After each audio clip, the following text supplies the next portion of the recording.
Good evening, everyone. I was just told that I get to make the rules, so we're going to start this closing keynote for the first day. So welcome to the Democratizing Futures keynote, which is hosted by the Center for Science and the Imagination.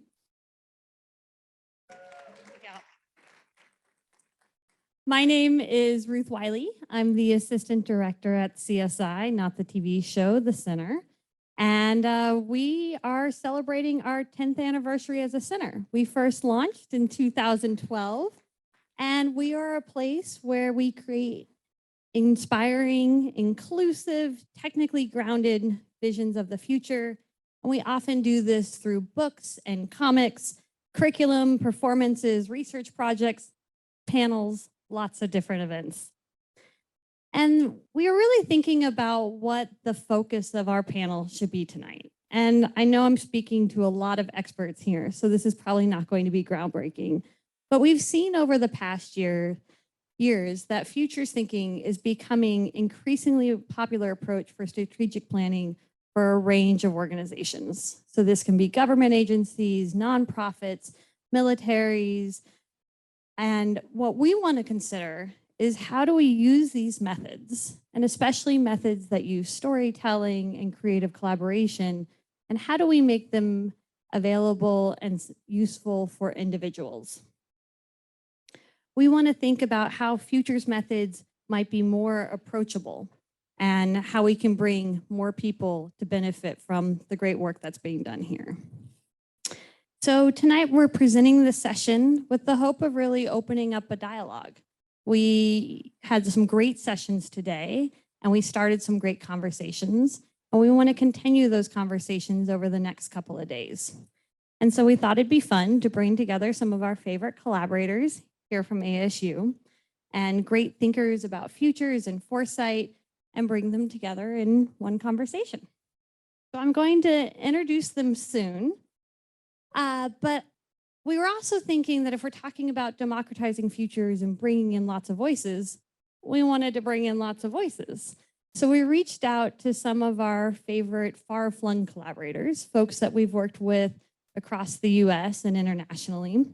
And we asked them to submit video questions for our panels. So we asked them to first briefly introduce themselves, talk about a favorite CSI memory, and then present a question for our panel. And one last thing before I introduce these wonderful people next to me. As a reminder, there is a reception following the panel tonight. Be right outside. And you might notice that we're not going to have a lot of time for audience questions, and that's intentional because we want you to stick around and engage in those conversations over some food and beverages, not only with our panelists, but also with the community here. So we're going to go through a couple of video questions. We'll probably have time for one or two audience questions before we wrap up and continue the conversation outside. So let's see, did you sit in the order that I wrote you? Pretty close. So I even have a slide for this. Look at that. So Lauren Withicombe-Keeler is an assistant professor in ASU's School for the Future of Innovation and Society. She creates and utilizes foresight methods to anticipate the future impacts of emerging technologies, policies, and other interventions on organizations, communities, and cities.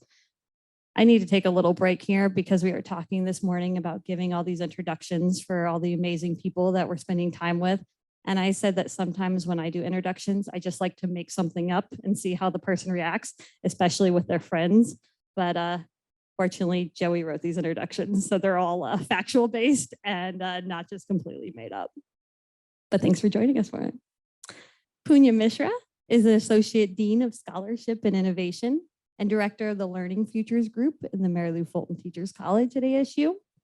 His research interests include technology and teacher education, and the role of creativity in teaching and learning. Next to him is Laura Chikanowicz, is an assistant professor jointly appointed at ASU School of Art, Media, and Engineering and the Graphic Information Technology program in the Ira A. Fulton Schools of Engineering. She's also a researcher and practitioner of world building. And at the end is Ed Finn. He's the founding director of the Center for Science and the Imagination, an associate professor in the School of the Future of Innovation and Society and the School of Arts, Media, and Engineering. He's the academic director of Future Tense, a partnership of ASU, New America, and Slate, and a co-director of Emerge, an annual arts festival that brings together arts ideas in the future, which allows me to give another plug. If you haven't heard yet, this Saturday is Emerge, and we'd love to have as many of you that are still in town join us in Mesa. So without further ado, we'll go to our next question, or our first question. Hey everybody, I'm Brian David Johnson. I'm a futurist. I'm an author of both science fiction and science fact, and I'm also a professor at Arizona State University. One of my other titles is I'm also the futurist in residence at the Center for Science and the Imagination. I have been for quite some time now. And I think my favorite memory is actually something, it's not just a memory, it's something I keep doing over and over and over again. So I spend a lot of my time away from the university, a lot of times at other schools, as well as K through 12 schools and at large industry events as well. And when I tell people that I'm the futurist in residence at the Center for Science and the Imagination, they get a look on their face. And then I have to tell them, oh yes, it is as cool as it sounds.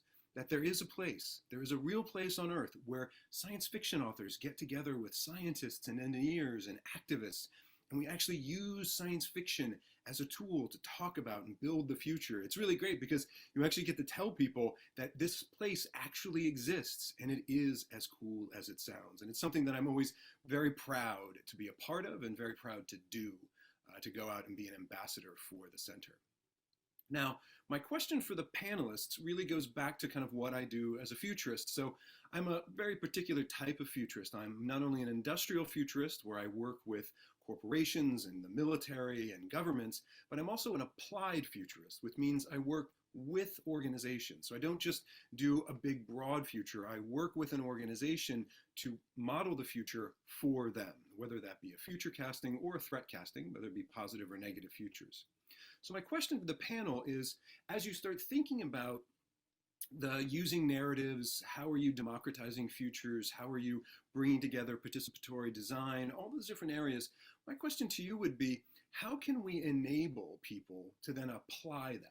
So the output of this work, the output of thinking about the future and building more inclusive futures, what is that output that could then be applied? How do they then bring that back into their lives? And then also, how can they measure the effectiveness of it? How do they know that the work that they are doing is being effective? So as an applied futurist, that's my question. So how to take all the different subjects that you're talking about today, and how do we turn them into something where the people can apply it very specifically in their lives, starting on Monday? And then how do they know they're being successful? Thank you so much for inviting me, and have a great panel. Thanks. So I think Brian's question really boils down to, like he said, about how do we apply this to individuals. I actually think he asked enough questions for a couple dissertations, so feel free to pick and choose what you want to respond to. But Ed, can I ask you to kick us off? Sure. So when we started CSI, we studiously avoided defining imagination. And we just let people define it for us and come and say, oh, we love what you're doing. We think you're doing this too. But as we're coming up on double digits in our first decade, it's become clear that it's time to turn back to a more grounded and rigorous approach to imagination. Not that we're going to say, well, it's this, but not this, but to start thinking about imagination as a field of practice. And to Brian's question, what does it mean to build imaginative capacity and to recognize imagination, this thing that we tend to ignore until it goes missing and we say, what happened? What was this failure of imagination? How do we let this terrible thing happen? So stop lamenting our failures of imagination and start celebrating our successes of imagination, which is not something we're very good at. So building imaginative capacity on an individual level first begins with making that capacity visible and seeing it as the ignition system for all these other things we know are important, like foresight and anticipation, like empathy, like resilience. So the way we started and the way I think we proceed is, for individuals, that's really about storytelling. And if you want to change the future, you need to start by changing the story you tell about the future. And stories are a toolkit that we all have. Most of us are not very good at statistics and math and risk assessment and systems thinking in a big complex way. We're all pretty good at stories. And I think that's the entry point. If we want to survive the challenges of the 21st century, and I think we need many more people to feel empowered and invited to imagine their own futures. Now, how you measure that impact, that's always really hard. But I think that if you can begin by encouraging people to imagine futures and then start to assess, well, this is the story I told myself 5 years ago about where I want to be now. How am I doing? Do I have a positive yardstick to measure the future that I want to get to? Because we have plenty of negative yardsticks of the futures we don't want, but very few positive yardsticks of the things we want to collectively work towards. Thanks. Lauren, what do you think? Thanks so much. As Ruth mentioned in my introduction, I'm in the School for the Future of Innovation and Society, like Ed, and as David Gustin mentioned this morning, our school motto is "The future is for everyone."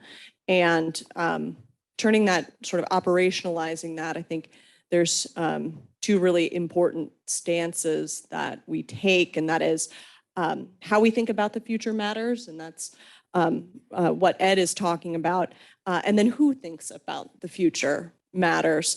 And in terms of creating futures that people are willing to take up,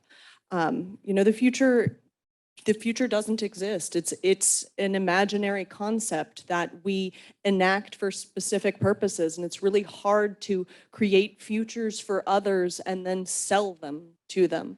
And so what we try to do at the school is collect and develop approaches that enable people to create the futures that they want to inhabit, and to give voice to those futures. And so how do we get people to take up the futures that we create? Well, we make space to create those futures with others. We make space for others' voices. And then we also, through our work as an educational institution, we help reveal to people how they already think about the future. We are all future makers. And part of being in our field is to think about how we think about the future, question that, tweak it, and direct it. And yeah, so I'll pause. Yeah, I think that's really great. And this idea, it's not the only step, but the invitation is a really important first step, and inviting people to exercise this power that we all have as storytellers, as future makers. Yeah, thank you. Let's move to our next question. Hi, I am Bodhisattva. I lead the project Co-Futures at the University of Oslo, Department of Culture Studies. In Co-Futures, we work on how people around the world, but especially the Global South, imagine different futures, different futurisms movements, their expressions in video games and literature, in art and video and other media. I've been an Imaginary College Fellow with CSI for a while now, about 4 years, with several ongoing collaborations with Joey Esherick and the group, such as the Imagination and Futurisms lectures, CSI's Skill Tree, and the Climate Justice Ecofutures project. One of my favorite things about working with CSI and Joey especially is how wide-ranging our plans and projects and discussions can get, even as we have a lot of fun with them. Whether it's, discussing Magic the Gathering decks, or discussing stuff about the future of the planet, the impact of climate change, for instance. Things that have and continue to shape my own work in Co-Futures, but also the work of my group. But today I have a quick question for the panel here, which is the problem of translation and how that can affect transmissions of different futures-related ideas and methods, such as world building and so on and so forth. I see this as a two-way problem. One is at the level of idea generation, like who is generating the idea, in what language, and in what context, and so on, all of which usually has in most futures-related disciplines a strong bias towards top-down thinking that ignores much more local conditions. The other is at the level of dissemination and acceptance. How do you make ideas travel and reach? Perhaps to those people who might be able to make good use of these ideas, but who are not part of the same, language world, the same linguistic community, let alone futures thinking communities. So that's really my question, translation. So I would love some insight from the panel. Thank you. Laura, you want to kick us off on this one around the question of translation? And again, I think what Bodhi's getting at here is also how do we make this a more inclusive process? So translating both what we are learning, but also bringing more people in. Yes, my pleasure to answer this one. I almost think that when we are speaking the same language, it's deceptively framed that we are speaking the same language. A lot of times I've done world building with scientists and artists, and even among biochemists, they work at wildly different scales. And I've heard about day-long arguments because they're referring to the same word, having a really philosophical, deep argument, but actually it's the same concept, but given a different name at different scale. I disagree. Okay, thank you for that proof, Ed. So I think whenever I do world building and start making, working with groups to design futures and imagine what we want or the problems we have, I think the continual process and most important process in one way is developing this common language and developing the nuanced language for this set of problems and solutions. So I like to kind of reframe that to think that everything we're doing is really translation. And I think also a lot of the ways we categorize things right now are in, say, duos, like male, female, many others, but that's just one example. Maybe trios are actually more natural. Sets of 3 would be more reasonable. So whatever system we're building on top of, if we don't assume that that's the natural system, we can really start to remake the whole systems from the bottom up. So that's my thought. And yeah, also having worked with people around the world from different countries with different languages, I think it's pretty easy to get to the heart of things, once you start sharing stories about lives. Like if you center the stories, then the translation becomes easier. Yeah, in some ways, when you know you're speaking different languages, you know that you're going to have to explain yourself more.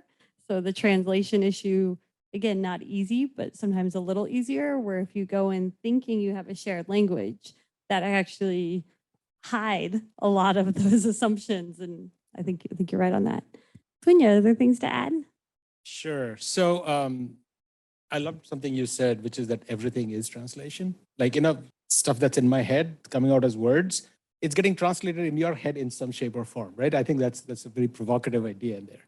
But I want to take the idea of translation a slightly different way, take it a little literally, right? So if you think about translation in physics, it's like you move an object from one place to the other. And so there is this metaphor of movement that's underlying. But I think what Bodhi is trying to get at is translation at a much deeper level. And one of the things that I always enjoy doing is taking phrases in, let's say, Hindi, a language that I know, and just literally translating it to English, and suddenly it becomes poetic. So winking in Hindi is aankh marna, which literally translate means hitting your eye, which is actually a very interesting sort of way of thinking of winking, right? And in English, it somehow actually sounds more poetic than it does in Hindi for some weird reason. And so I think what happens in this act of translation is actually there is creativity sort of that is emerging out of that. There are new metaphors emerging, which I think push the conversation in ways that one might not have even anticipated. So one is this aspect of translation of trying to really get what's in my head to you in the pristine form that I have it in my head. The other is embracing the fact that this pristine form in my head is going to become something else in your head and through somebody else. And whether it's through language or whether it's with science or world building, that actually allows us to think of multiple futures, because that's where we are going to end up. And so to me, that is, rather than a constraint, that is actually liberating in some way. As long as we acknowledge that we are always going to fail in this communicative act, but embrace the fact that newness will emerge and that will be richer and better in some ways. Because that's how I sort of took both these comments there. Oh, add one last thing, because you kind of inspired me with the wink, is to think about neuroscience and affect and all of the emotional knowledge, embodied knowledge that we carry, and how we have to translate that into words, which is such a presumptuous act in itself. And we're often even guessing what we really mean. So using that language and poetics to help us understand what's actually in our embodied knowledge. I love that. Thanks. Our next question. Hi, ASU CSI, and happy birthday. I am so sorry that I cannot be there with you to celebrate. For those who don't know, my name is Madeline Ashby, and I have had the great good fortune, privilege, and honor of working with Ed, with Ruth, with Joey, with Bob, on what I consider to be ASU CSI's sort of signature landmark, milestone, cool, amazing projects. I was trying to think of the right word to define what that is, and all I could think of was something I wish to see more of in the world. So they're dream projects, really. And those have included for me the Hieroglyph Project and the World Bank Evoke Project and the Smithsonian Futures Project. And so I was honored to participate in all of those and more. And every time I work with ASU CSI, I notice myself being challenged in a way that I didn't expect. And I'm forced to reckon with my own limitations as a futurist and science fiction writer in developing possible futures and in my own limited frames, beliefs, biases, blockages, however you want to talk about it. I often think of them as cognitive distortions because that's the other term for them. Those are limiting core beliefs that we have about a given scenario or the way the world works. So I think what I would like to ask the panelists is, what are some of those cognitive distortions of the future that you think we're all dealing with, or that we will have to reckon with in order to create better futures? So with that in mind, I turn it back to you, and I hope to see you again really soon. Thanks. Okay, so Madeline's asking about what are we not seeing? What are our biases? What are the limitations that we should, we're futurists. What should we be seeing that we're not as we explore possible futures? Lauren, you want to kick us off with this one? Sure. So one of the things that I was thinking about is a conversation that I have with my students, comparing how they think about the future generally and how they think about the future for themselves. And one of the things that I observe is they're often quite pessimistic about the state of the world. They think 10 years from now it will be harder to get a job. It will be harder to make ends meet. But then I ask them about if they'll have a job and if they'll be able to make ends meet. And by and large, they say that they will. And this sort of, so what is the cognitive limitation that I see there? And a tendency, I think, to externalize negative things and create some distance between ourselves and the negative effects that we expect to see in the future. And by doing that, I think that zaps some of our urgency to act. And it also allows us to, in the community that has the privilege to think about the future as a profession, to leave the action to somebody else and to get to stay in this imaginative and safe space. But I also think that there is a privilege that my students are not fully appreciating. And that is the privilege to hope. that my students, even though we are a public university and have strived really hard to represent as a university the communities that we serve in terms of socioeconomics and ethnicity. Still, though, the students that sit in my classroom, globally speaking, represent a privileged few. And yet it is among the privileged few that we see this sort of propensity for pessimism about the world. And I think it ought to be on us, the privileged, to maintain hope and also keep close to the urgency for action.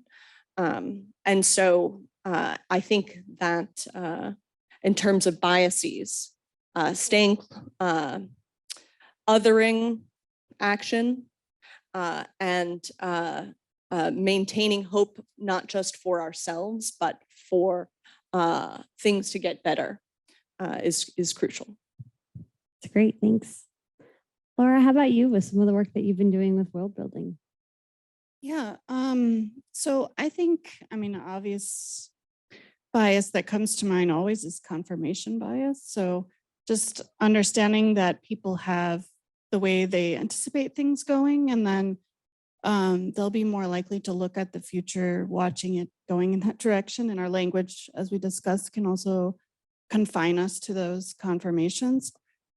But I also think there's something, maybe we could call it like inevitability bias or identity bias, maybe, where we have this idea of ourselves as a stable entity that has certain affordances that we can carry out and where we might be going in our future.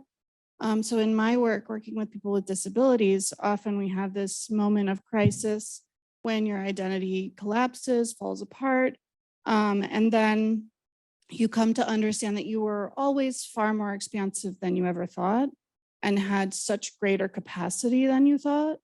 So a lot of times doing workshops and like games around world building, I try to get people to break out of where they think they could be going, having an 80-year-old with a dramatic career change in 20 years as an astronaut or whatever, then they have to talk to themselves and find out, how did this happen? But so finding ways to get people who are maybe not having experienced that crisis of identity, who don't realize how stable we like imprison or encapsulate ourselves, and then find a way to break that system so you can imagine new paradigms and build new paradigms. Great, thanks.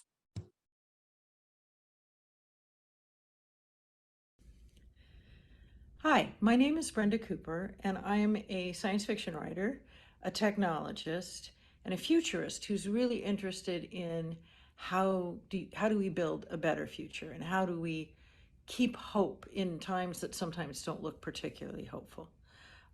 I've been working with CSI off and on for about 10 years.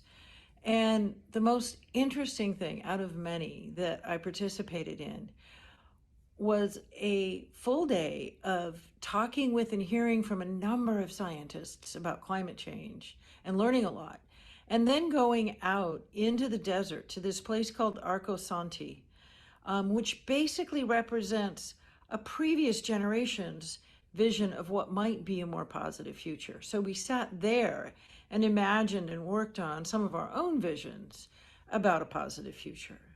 And so the question that I want to bring to the table is, how do we take and braid the ideas and the power and the love and the triumphs of the past, as well as the lessons learned and the places where maybe we learned we weren't our higher selves? How do we take those and mold them and bring them into our conversations that we're having about the future, so that we are drawing on and not forgetting the lessons of our past while we're working on creating a new future? Thank you.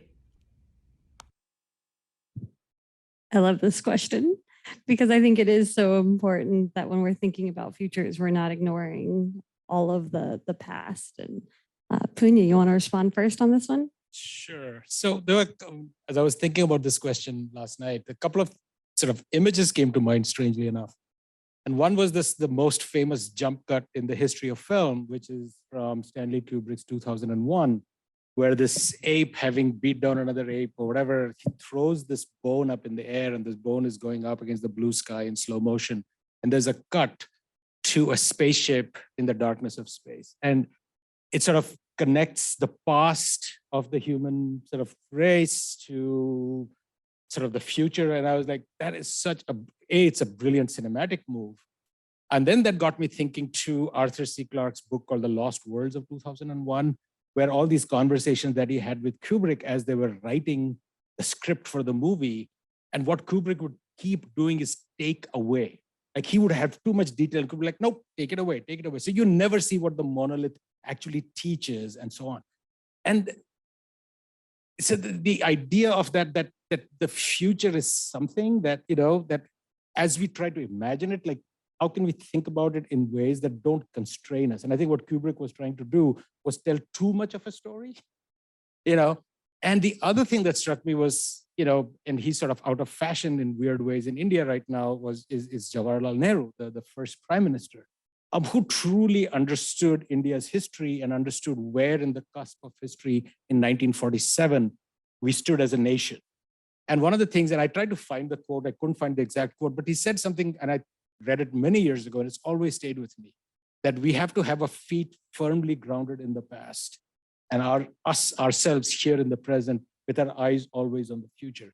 And I think that what this question says is that things, and I think in the next question, we can elaborate on that a little bit more, that there are these invisible structures which have to do with history, which have to do with power, which have to do with all kinds of, socioeconomic systems and what have you, that constrain us ways that our past sort of constrains us in ways that we don't even realize. And I think that's what I think the whole storytelling and unpacking and thinking about that becomes so important. Because Akrasanti is a great spot, right? Because I went there with my daughter, and I remember sitting with her and thinking and saying, here was a bunch of idealists. And honestly, it's a beautiful place to go, but it didn't work out, right? Let's also and it's sort of both inspiring and heartbreaking at the same time.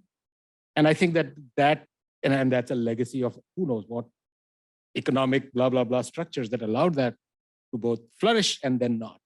And I wonder about things like that, right? And so what that is going to be, it's just interesting. I don't know if it's much of an answer, but these were some thoughts that crossed my mind last night. That's the best part of being on a panel is as long as we pose interesting questions, you can do whatever you want. So with that, Ed, do you have a follow-up? Well, I think, Punya, your answer was excellent. So I'm just going to quickly say that in a lot of ways, the past and the future are the same place. They're deeply connected, and they're places we can only access using the mental holodeck in our heads, that is imagination. And it goes without saying that those who ignore the lessons of history are doomed to repeat them. And so we have to remember the stories that we're telling in order to know who we are, but that we also have to remember the future just as much as we remember the past. And I'm really inspired by ideas like the 7-generation principle, that we should always be remembering those who are going to come after us, right? And that exercise, that practice is really just the same as remembering our ancestors and thinking about the things that are really lasting and important, and the long-term plans, the long-term goals we have, and the long-term things that we care about, our long-term values.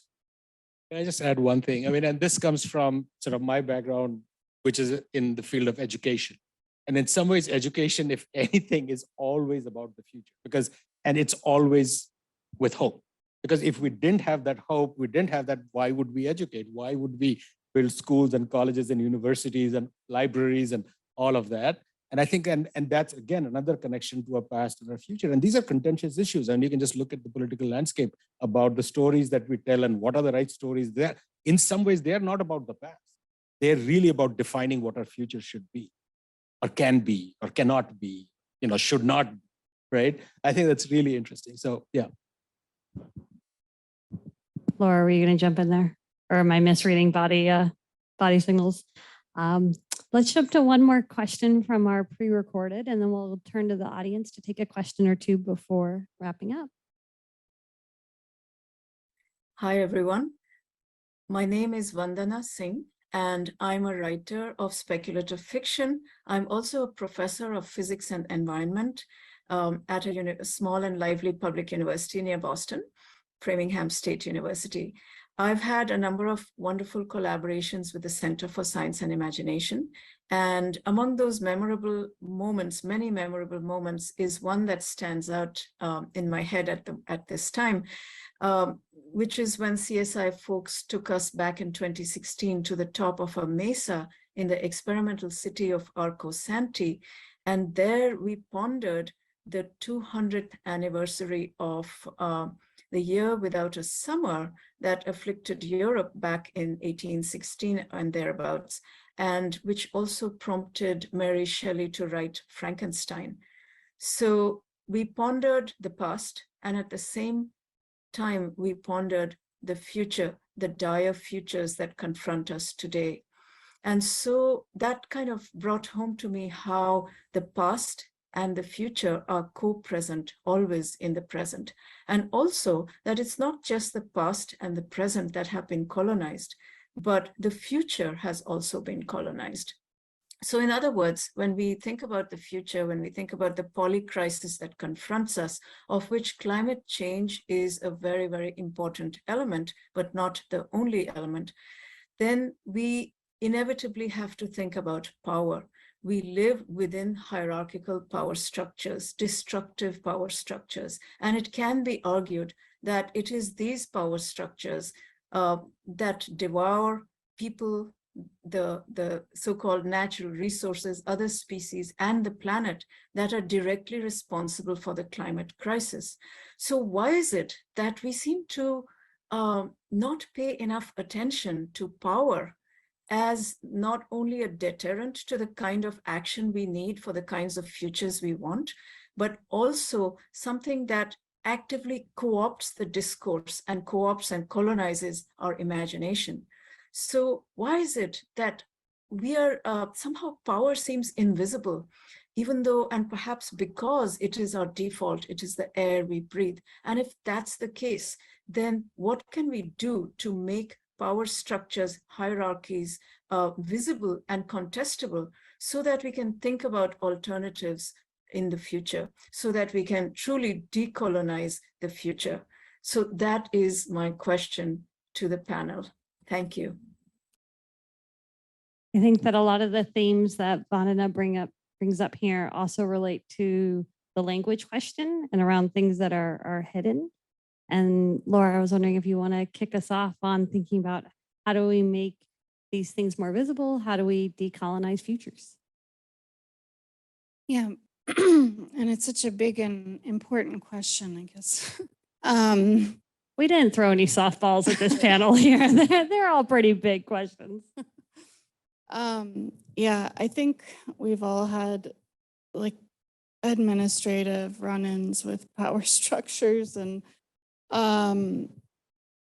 I think one of the things that jumps out to me the most about decolonizing power structures is transparency. And so part of the language element is that we can find and develop language to talk about what's happening with these structures and to bring them into visibility. And also just create practices where it's normal to be really open about how structures are working. Because a lot of times, if you don't have that kind of thing there, you have nepotism and favorites and like all kinds of things that I think are really not inclusive or accessible or any of the things I think a lot of us are striving for, I hope. Another thing, I love the work that Tema Okun did with a bunch of other community folks, aggregating a bunch of resources about how we can sort of destabilize white supremacy culture. So things like moving away from perfectionism, moving away from speed for the sake of rushing speed. So I think creating more non-hierarchical structures of creating ideas. So the world building method that I use, for example, is really dedicated to giving people credit, to creating non-hierarchical power networks so that everybody's sharing the ability to create things, understanding that also all those people are impacting each other, and then moving towards something like rhizomatic nodes of power, maybe distributed networks of power instead of the top-down network, and then refocusing to the local, as we sort of talked about before. There was, we've come up before the discussion of video entries for things. And when we had this conversation at CSI, incidentally, we were talking about what if you center those things within the community, and these project ideas could be for the community and could also be judged by the community, and then could also bring attention to the community. And I think, building that sort of power in the place where the people live, instead of these random folks out there who are judging your stuff, which has no meaning. I think all these things are really powerful ways to rethink how we do things. Thanks. Punya, anything to add? Sure. First of all, I'm so excited that I'm getting to answer Vandana's question. I'm a huge fan of her work, so even virtually, it's good. It's good. So there's a book by this Canadian science journalist, and I think her name is Zia Tong, and it's called Hidden Realities. Fascinating book, because it starts out with what the world of science shows us, microbes and atoms and quarks, things that we can't see. And she goes on, and you think that's your typical science book, but towards the end of the book, she ends up with moral principles and policies, economic systems, things we don't see, which constrain so much of our lives. And when I was growing up in India, my father was in the police, and we used to have a person who used to come and clean our toilets. His name was Bhonse Ram. He was this old man, and that was the job that he did. And I was talking to him once, and he mentioned the fact that he was in Burma during the Second World War. And at that point, I was a huge sort of Second World War buff. So I was so excited. I'm like, oh my God, that is so cool. You were Now in hindsight, I'm like, poor Bhonse Ram, growing up in a village somewhere, most probably illiterate. Some guys take a decision somewhere in the world to ship a bunch of people. And he talked about sitting in the hold of a ship while bombs were landing around him. I'm thinking, this poor illiterate man.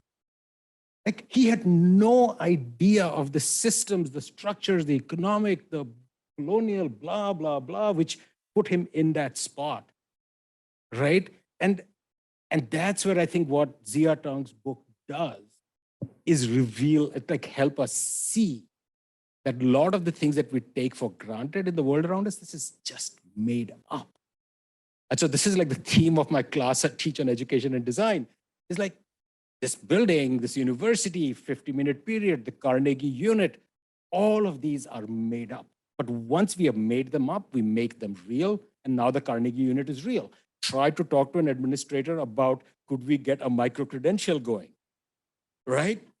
That's a Hypothetically. right? That's a hidden system of power that's constraining things that we do. It's not real, it's made up.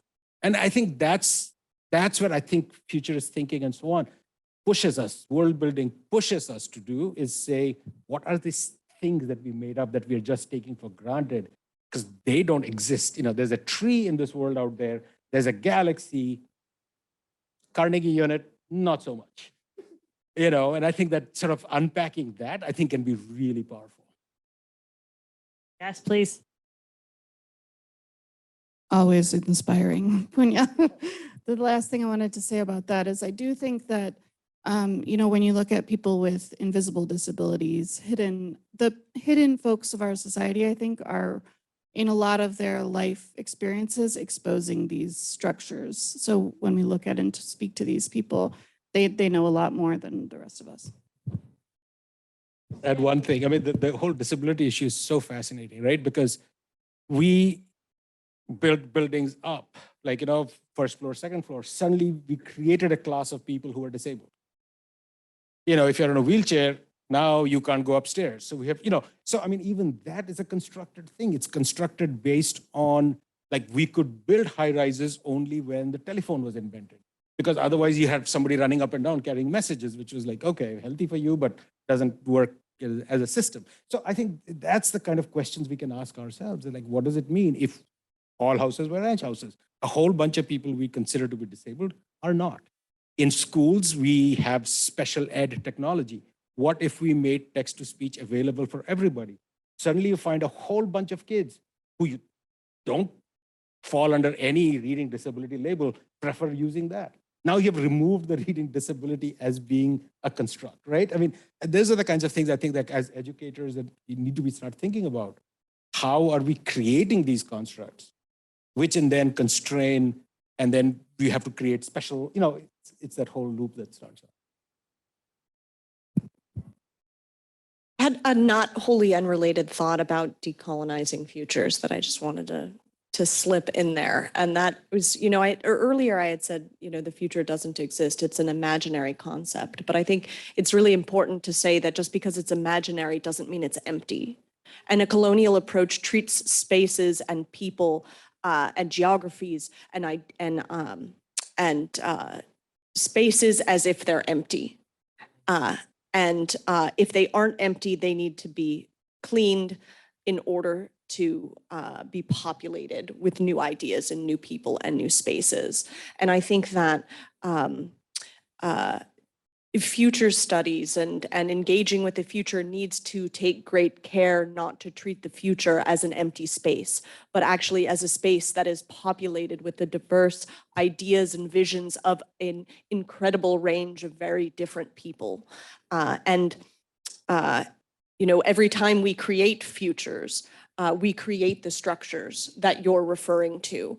And in doing so, we can make it easier or harder to see the visions of the future that already occupy that space. I love that. Thanks for sharing. We have time for a question. Oh, right back here. I'm gonna.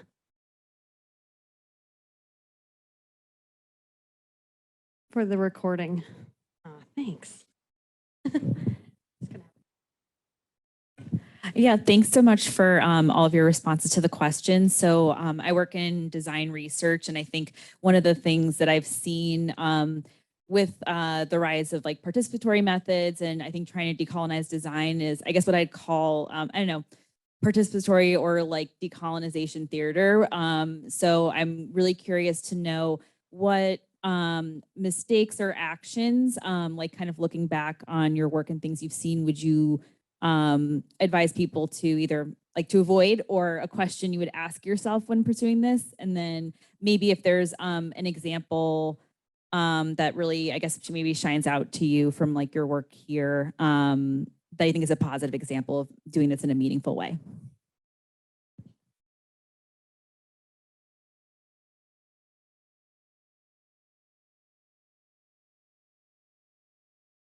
Who's up? Hoping that somebody else would go so that I could remember the name of the person whose example that I wanted to set. But okay, I'll let that marinate in the background. And thank you. That's a really excellent question.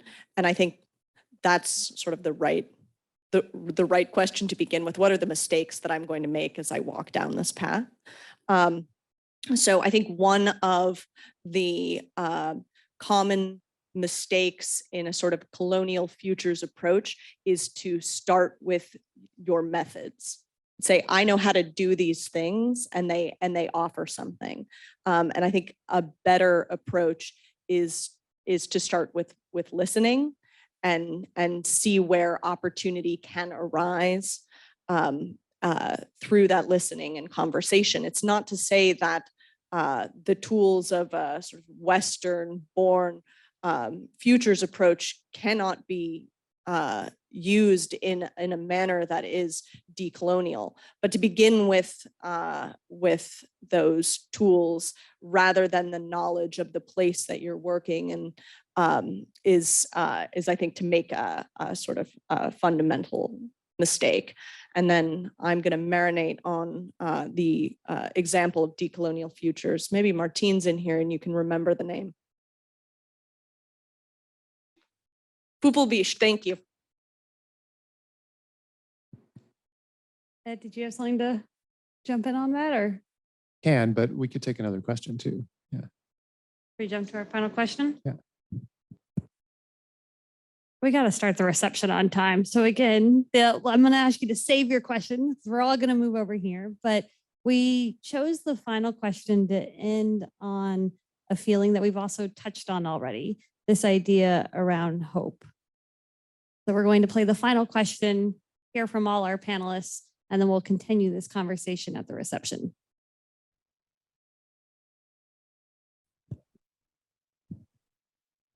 Congratulations, CSI, on 10 years of truly amazing, necessary, and incredible work. My name is Toshio Nyebuchi, and I'm the author of several books, most recently Goliath. Working with the Center for Science and the Imagination has been one of the most heart-expanding experiences of my career. Of my time with the center, I guard too many fond memories to recount, but I can and will say that my time with the center has been, among other things, truly restorative.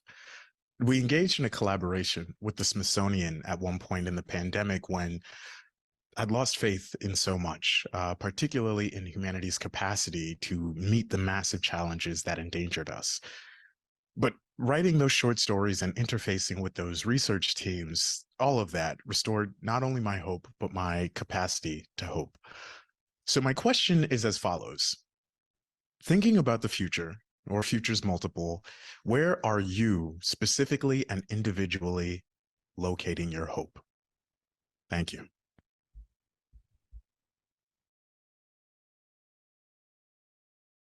So Ed, where are you locating your hope? And Tochi really brings it. That was really good. How do you follow up that voice? I can't.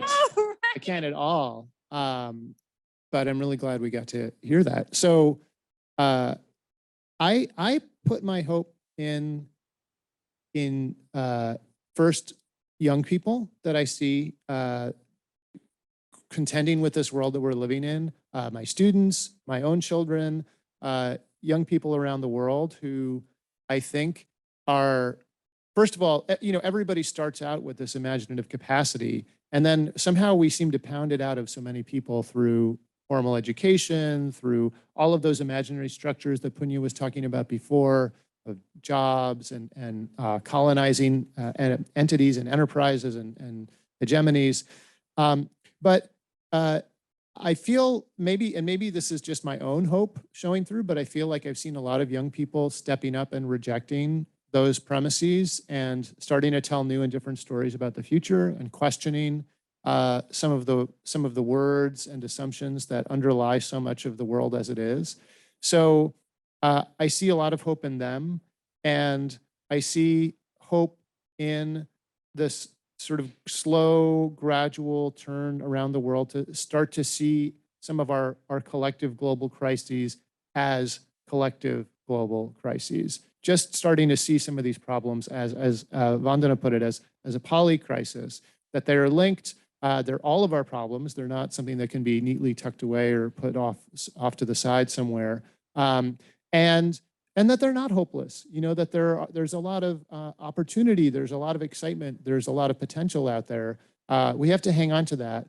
But as I said before, I think we have to start by making those hopeful possibilities visible, because hope can also destroy you. Hope can ruin your life.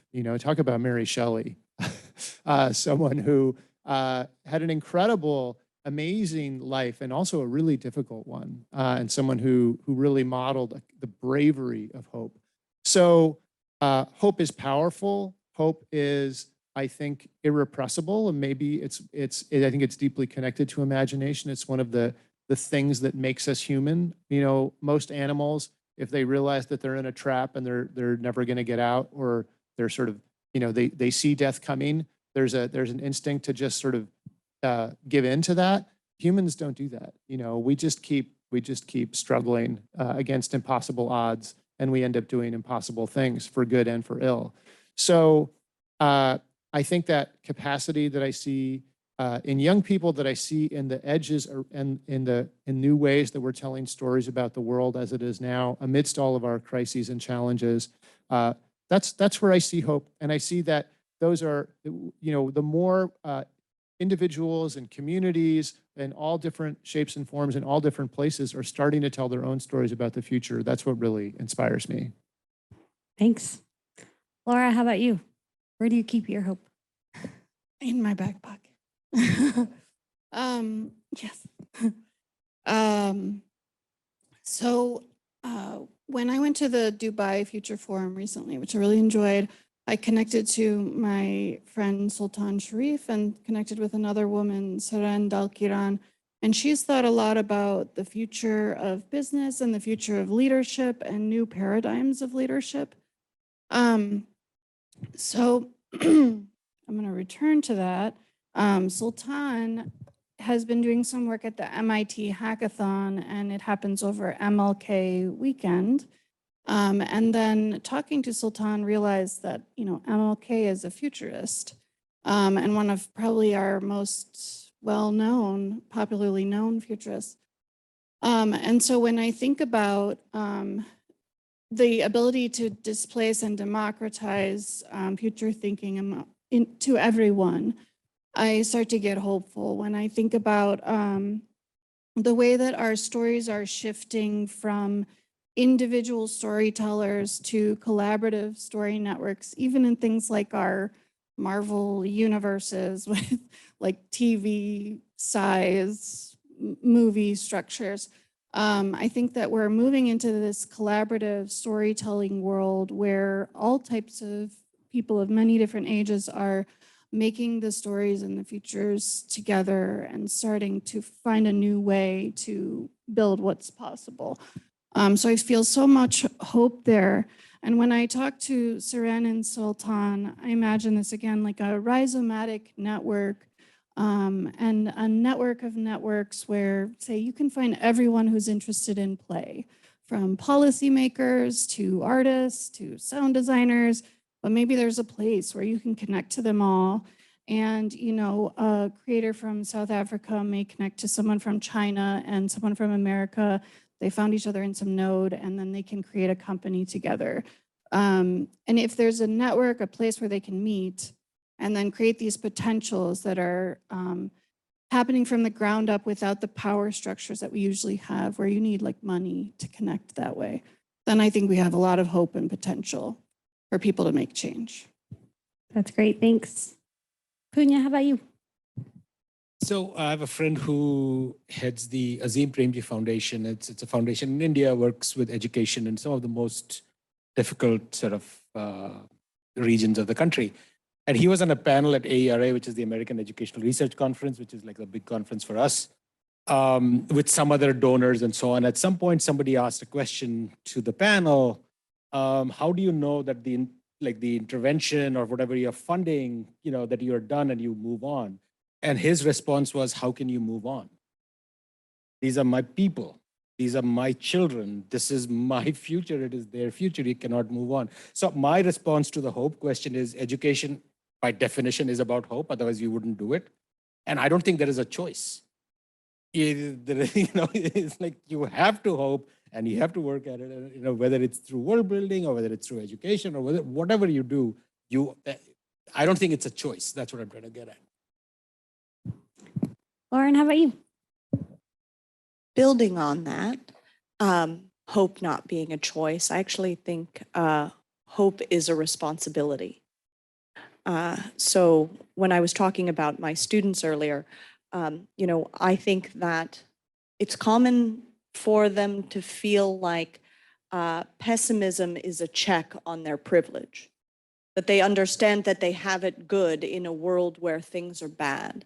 But I'd like to turn that around and say that it's pessimism is not a check on privilege. Hope is the responsibility of privilege. And then sort of where do I locate my hope? As I mentioned this morning, you know, I'm thinking about what it means to be human in the future and how do we humanize the futures that we create. And I mean that in like a very five senses kind of way. And so I find hope in thinking about, well, even amidst, you know, COP27 and surpassing 1.5 degrees Celsius, et cetera, I think we can imagine what will make us laugh in 2050. And I think we can imagine how we will feel loved in 2050. I think we can imagine what it might be like to be close to somebody that we care about in 2050. And by engaging those things that make us human now, when we think about the future, I think we can find hope. I love that. Thank you. So with that, I'll make sure you know how to follow us and learn more about the work that we do at the Center for Science and the Imagination. And I want to say thank you for joining us. And again, we hope that we continue the conversation outside in the atrium for some snacks, and that you also spend that time to find some dinner buddies. If you need any recommendations, let me know. I love recommending places to eat. But again, thank you for a wonderful first day. I invite you all to join the reception. Thanks.